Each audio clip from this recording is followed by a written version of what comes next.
बांग्लादेश के अंदर में जितने भी हिंदू हैं जिनको टारगेट करके वो आतंकवादी मार रहे हैं, जहाँ पे इसकी जनसंख्या थोड़ी सी मतलब बराबर होने वाली यहाँ दारुल हरब है, जहाँ पे ये पूरी तरीके से है, वहाँ पे इन्होंने दारुल इस्लाम बना दिया है। हम हिंदुओं को मूर्ख बना रहे हैं। तुम पैसे ले जाओ, हिंदू आएगा हमारी दुकान से सामान खरीदने और उसी से तुम ठीक है। अभी खून उबाल मार रहा है। हाँ। आप कट्टर हिंदू बने हो अभी, थोड़ी देर के बाद आप यादव बन जाओगे, आप कोई भूमियार बन जाएगा, कोई राजपूत बन जाएगा, कोई। नमस्कार दोस्तों, मैं हूं राजेश और अभी आप देख रहे हैं यूबीएम। जैसे कि आपको भी पता है कि बांग्लादेश में हिंदू के साथ अत्याचार नहीं, दुर्व्यवहार बहुत कुछ किया जा रहा है, जिंदा जलाया जा रहा है। जैसे कि दीपू दास की हत्या के बाद लगातार न वहां पर महिला देखा जा रहा है, न लड़की देखा जा रहा है, न जेंट्स न युवा देखा जा रहा है। जो हिंदू पकड़ा जा रहा है उसी के साथ दुर्व्यवहार किया जा रहा है। इसी को लेकर के आज हम जनता के राय जानने के लिए आए कि एक्चुअल में हमारे मोदी सरकार को क्या करना चाहिए, क्या एक्शन लेना चाहिए। जैसे कि पहले लिया गया था, पाकिस्तान के खिलाफ लिया गया था, इस टाइप से कुछ एक्शन लेना चाहिए कि नहीं लेना चाहिए। जो जनता बताएगी वही होगा। आइए हम बात करते हैं। नमस्कार सर। नमस्कार भाई जी, जैसे कि आपको भी पता है कि बांग्लादेश में हमारे हिंदू भाइयों के साथ इस टाइप से हत्या हो रहा है और दुर्व्यवहार किया जा रहा है। आप क्या चाहते हैं कि हमारी सरकार क्या एक्शन ले? हमारी सरकार को क्या एक्शन लेना चाहिए? सबसे पहले तो इस देश से जो चावल भेजा जा रहा है ना, उसको सबसे पहले रोकिए, क्योंकि वही चावल खा खा के साले वहीं पे जो है हमारे हिंदू भाइयों को मारते जा रहे हैं। और यहाँ पे जो शाहरुख खान है ना, अभी IPL 2026 में होने वाला है, वहाँ पे 9.20 मतलब 9 करोड़ 20 लाख में जो है मुस्तफिजुर रहमान क्या नाम है उसको खरीदा है। तो शाहरुख खान को पहली बात तो देश से मतलब नहीं है, उसको बिजनेस से मतलब है, इसलिए वो बिजनेस कर रहा है। मोदी जी से बोलना चाहता हूँ जो चावल भेज रहे हैं आप सबसे पहले वो बंद करिए। दूसरी बात, बांग्लादेश के अंदर में जितने भी हिंदू हैं जिनको टारगेट करके वो आतंकवादी मार रहे हैं, आप लोग भी एकत्रित होइए, क्योंकि सब बहुत पहले आप देखेंगे तो बांग्लादेश भी इसी देश का हिस्सा था। बांग्लादेश के अंदर सबसे ज्यादा हिंदू रहता था, लेकिन वो हिंदू सोते रहे। आज हिंदुओं को उनको सुलाने का काम वहाँ के लोग करते जा रहे हैं। तो अगर आप सोते रहेंगे वही काम होता रहेगा। भारत में भी यही चीजें हो रही है। आज मध्य प्रदेश के अंदर राम जय श्री राम बोलने पे जो है पत्थरबाजी हो गई, वहाँ पे जो है कितना कुछ कांड हो रहा है। आज यहाँ पे दीप जलाने पे जो है मना किया जा रहा है। तो आपके भारत में भी हो रहा है, बांग्लादेश में भी हो रहा है। पहले जो है जम्मू कश्मीर में जिस तरीके से वहाँ पे हुआ, देखिए बांग्लादेश में जो है गरीब मारे जा रहे हैं। अमीर जो थे ना वो अब जम्मू कश्मीर में थे, तो अब वहाँ अमीर मारे गए, वहाँ गरीब मारे जा रहे हैं। अब भारत की बारी है, भारत के अंदर में भी ऐसा होने वाला है। तो सबसे पहले हिंदुओं को वहाँ पे जागृत होना पड़ेगा। और वहाँ पे जितने भी लोग उसे दीप चंद को मारे हैं ना, जितने भी लोगों ने मारा है, सबके सब आतंकवादी है। आतंकवादी की मानसिकता ऐसा ही होता है। दूसरी बात ये भी है कि आज देखिए किसी एक नेता के घर में वही आतंकवादी घुसे हैं और उसके बाद 3 बच्चों को जिंदा जला दिया गया है। 3 बच्चों को जला दिया क्यों भाई? अगर दीपचंद की कोई भी चीजें थी, मुझे समझ नहीं आता, उसको मारा गया, वहां से तो बात खत्म हो जानी चाहिए। अब हिंदुओं को ढूंढ के क्यों मारा जा रहा है? अब उनके घर को क्यों जलाया जा रहा है? उनकी बहन बेटियों का बलात्कार कर रहे हैं, तो आतंकवादी बलात्कार कर रहे हैं, वो आतंकवादी ही है। कोई भी मिल रहा है, कोई भी कलावा देख रहा है, तिलक देख रहा है, मार दे रहे हो। ऐसा क्या होता है भाई साहब? तो सबसे पहले बात, ग्लोबल लेवल पे भी जाके वहां पे बांग्लादेश के लिए आवाज उठानी चाहिए। मोदी जी को हमने जीता था, मोदी जी हम आपसे हाथ जोड़ रहे हैं कि बांग्लादेश पे जो है एक्शन लीजिए। और दूसरी बात है, इस देश के अंदर में जो हमारा कानून व्यवस्था है, जो हमारे ये भारतीय जनता पार्टी जिसको हमने इतना सारा वोट देके जिताया है, कहीं ना कहीं कमजोर नजर आ रही है। कमजोर इसलिए नजर आ रही है क्योंकि 10 साल हो चुके हैं आपको मोदी जी, तीसरा टर्म हो चुका है। इन बांग्लादेशियों को कब निकालेंगे? जब ये बांग्लादेश इकट्ठा होकर किसी दिल्ली में या फिर किसी और राज्य में जो है ये लोग हमला करेंगे, तब जब ये जो है दंगा का रूप लेंगे, तब यही लोग हैं जो यहाँ जेब काट रहे हैं या किसी बहन बेटी को छेड़ रहे हैं, बलात्कार हो रही है, कुछ भी हत्या मर्डर हो रहा है, यही सारे लोग हैं। और दिल्ली के अंदर में बहुत सारी ऐसी जगह है जहाँ पे खुद कहते हैं, हाँ भाई, आप जैसे पढ़े लिखे पत्रकार जब जाके पूछते ना उनसे कि भैया कहाँ से आए हो, सीधा बोलते हैं बांग्लादेश से आए हैं। और उसके बाद यही आम आदमी पार्टी की सरकार थी, उनको संरक्षण देती थी, खाने के लिए राशन देती थी, उनको पूरा सुविधा दिया जाता सरकार। जैसे कि सर आपने बांग्लादेशी घुसपैठिए के बारे में बात कर रहे हैं, तो हमारे देश से कुछ ऐसे नेतागण हैं जो कि घुसपैठिए को बाहर निकालने की बात करते हैं मोदी जी, तो उनको जलन होती है। वो बोलने लगते कि ये घुसपैठिया नहीं है, हमारे देश के लोग हैं, उसे घुसपैठिया बोला जा रहा है। तो उन सभी पार्टी वालों को मैं बोलना चाहता हूं कि भैया सुनिए, ये जो देश है ना, वो तो आपके बाप की भी नहीं है। हाँ, बाप के हमारे भी नहीं है बाप तो। और ये जो बांग्लादेश है उनके बाप की भी नहीं है। ये हिंदुओं का देश है। ये इस देश के अंदर में जिन जिन लोगों ने यहाँ पे देश के लिए लड़ा था, उनका देश है। ये कोई धर्मशाला नहीं है। आप कहेंगे कि आपको जो है वोट से मतलब है, आप वोट तो ले लेंगे, लेकिन ये जितने भी लोग जल्लाद हैं, ये जो है जो खतरा बनेंगे, बहन बेटियों का इज्जत लूटेंगे, आप आएंगे साथ देने के लिए? आप उनके लिए खिलाफ लड़ेंगे? नहीं लड़ेंगे। इनको वोट से मतलब है और ऐसे पार्टी को हम नस्तानाबूद करने का काम करेंगे। सीधी सी बात। मैं देता हूँ इसका जवाब। आप कह रहे हो कि जलन होती है। आप एक चीज बताओ, वोट मांगने हर दूसरे तीसरे साल आते हैं ना आपके पास, चाहे वो पार्षदी का हो, MLA का हो, MP का हो, आते हैं ना, तो लठ भिगो कर रखो ना उस वक्त। जो जो इनका विरोध कर रहा है सीए का, जी। कर रहा था, या एसआईआर का कर रहा है, या एनआरसी का जो करने वाला है, हाँ, लट लेकर रखो ना, हाँ। रखो उसको, डुबो कर ऐसे अभी से, जब भी आए जब वो आए हाँ, और जब वो भाव वोट मांगने आए, हाँ, किसके आधार पर कि देखो ये कर दिया वो हो गया, उस वक्त लट भिगोकर उसका पिछवाड़ा लाल करो, जी जी बिल्कुल। ठीक है। हम्म, क्योंकि आज आप तो बढ़ जाओगे, हम्म। अभी खून उबाल मार रहा है, हाँ, आप कट्टर हिंदू बने हो, हाँ। अभी थोड़ी देर के बाद आप यादव बन जाओगे, जी। आप कोई भूमियार बन जाएगा, कोई राजपूत बन जाएगा, कोई जाटव बन जाएगा, कोई वाल्मीकि बन जाएगा, हाँ। बन जाएगा ना, कोई हाँ। कश्मीरी, कोई फलाना, इस तरह से आइडेंटिटी आ जाएगी ना। आज हिंदू हो कितनी देर के लिए, जब तक ये वीडियो आपके सामने आ रही है। अच्छा, उस बच्ची की जो एक रेप के पीछे हुआ था, गैंग रेप हो रहा था, सारे वायरल हुई थी, उस वक्त भी ऐसे ही खून खोला था। उसके बाद से मैं आपको गिनाता हूँ, लगातार निरंतर, मैं भी चुप हो गया, आप भी चुप हो गए, आपने, आज मुद्दा है, मगर इससे पहले 7 तारीख को भी वहाँ पे एक हिंदू परिवार को मार दिया गया, एक व्यापारी को 2 तारीख को मार गया, और अब तक 3000 केसेस हैं माइनॉरिटी के ऊपर। हिंदू भी शामिल हैं, दलित भी शामिल है, उसमें हिंदू भी, मैं हिंदू कर रहा हूँ, आज जात का नहीं, वहाँ जात नहीं कोई देख रहा कि तू यादव है तो तुझे मैं बख्श दूंगा, तू राजपूत है तो तुझे बख्श दूंगा, या तू जाटव है तो तुझे बख्श देना। वो हिंदू समझ कर मार रहे हैं वहाँ पे, और यहाँ क्या कर रहे हैं, आपको बांटने की कोशिश कर रहे हैं कि बढ़ जाओ, ब्राह्मणों को अगेंस्ट कर दिया बाकियों के जनरल कि भाई इन्होंने तो शोषण किया, फलाना किया, मनगढ़ंत कहानियों पे उनको लड़ा रहे हैं ना आपस में। मगर वहाँ क्या है, जब टारगेट हो रहा है, यही देश, हिंदुस्तान की बात कर रहा हूँ, 2047 एक डॉक्यूमेंट आया था बिहार में, जी देश को इस्लामीकरण करने का उनका टारगेट है, बिल्कुल। हाँ, उसमें मॉड्यूल बनाए हैं, हाँ, उसमें दलित अनुसूचित जाति के जो लोग हैं उनको पहले अपने जल्दी उनको अपने फेवर में लो। हाँ, हाँ, उसके लिए किन लोगों का इस्तेमाल किया जा रहा है, चंद्रशेखर जैसे लोगों का, जो कहते हैं जय भीम जय मीम, जी कर रहे हैं ना, वो उस कड़ी का हिस्सा है। मगर क्या है, उसके पीछे 10 लड़के जय भीम चंद्रशेखर चंद्रशेखर कर रहे हैं ना, बेवकूफ अपनी कब्र खोद रहे हैं। थोड़ी देर के बाद दिलीप मंडल था एक चंद्रशेखर पहले भी था, क्या था, दिलीप मंडल बोल रहा हूँ, जोगिंदर लाल मंडल, वो भी कहता था ना जी दया, ब्राह्मणों ने तो हमारा शोषण किया, हम तो ब्राह्मण के साथ रह नहीं सकते, मुस्लिम हम उसके साथ सुरक्षित है हम। हाँ, सिर्फ 2 साल गया था वहां पे, उसके बाद भाग कर आया, कहता वहां तो गलती कर दी, पाकिस्तान की बात कर गलती कर दी। हाँ, हम गलती से सीख रहे ना, वो समाज जो आज उनकी बहकावे में आ रहा है ना, वो सीख रहा है आज के टाइम पर।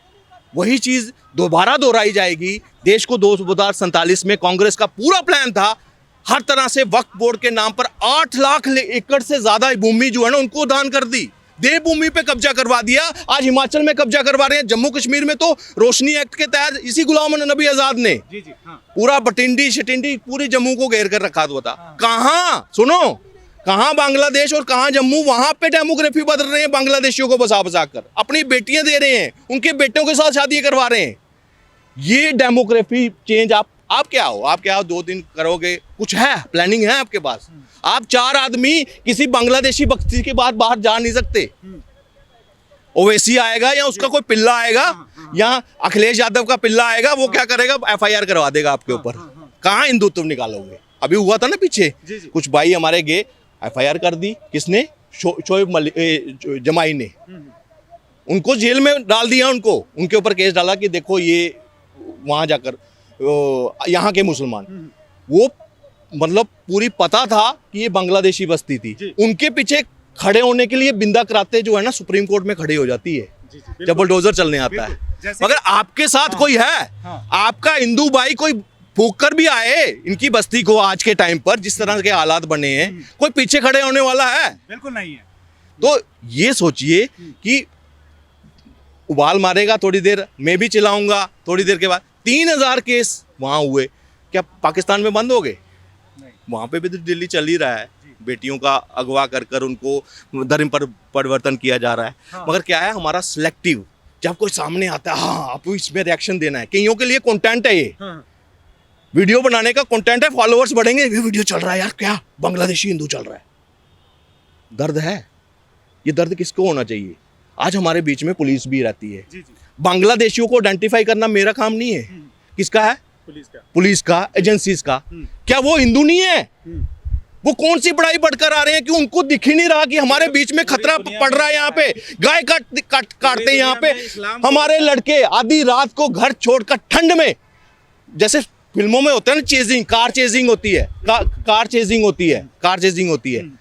गाय इस्लाम की सच्चाई बता रहा हूँ, पूरी दुनिया को जो इस्लाम ने 3 भागों में बांट रखा है, दारुल इस्लाम, दारुल हरम, जहाँ पे पता है इनकी जनसंख्या कम है वहाँ पे दारुल हरम है, जहाँ पे इनकी जनसंख्या थोड़ी सी मतलब बराबर होने वाली यहाँ दारुल हरब है, जहाँ पे ये पूरी तरीके से है वहाँ पे इन्होंने दारुल इस्लाम बना दिया है। मतलब जहाँ पे कम जनसंख्या में रहो वहाँ भाईचारा बना के रखो, वहाँ पे लोगों को सेकुलरिज्म का नारा दो, जहाँ पे जनसंख्या थोड़ी सी फाइट करने वाली हो जाए वहाँ पे जो है दारुल हरब बना के ये लोग जो है धीरे धीरे लब जिहाद करते हैं, धीरे धीरे जो है हिंदुओं के साथ ऐसे जैसे आप देख रहे हो जगह जगह पे, जैसे कश्मीर में, पूरे भारत में 8 राज्य और केंद्र शासित प्रदेश हैं जिनको इन्होंने वो बना दिया है पूरी तरीके से इस्लामिक, जहाँ पे जनसंख्या इस्लाम की ज़्यादा हो गई है।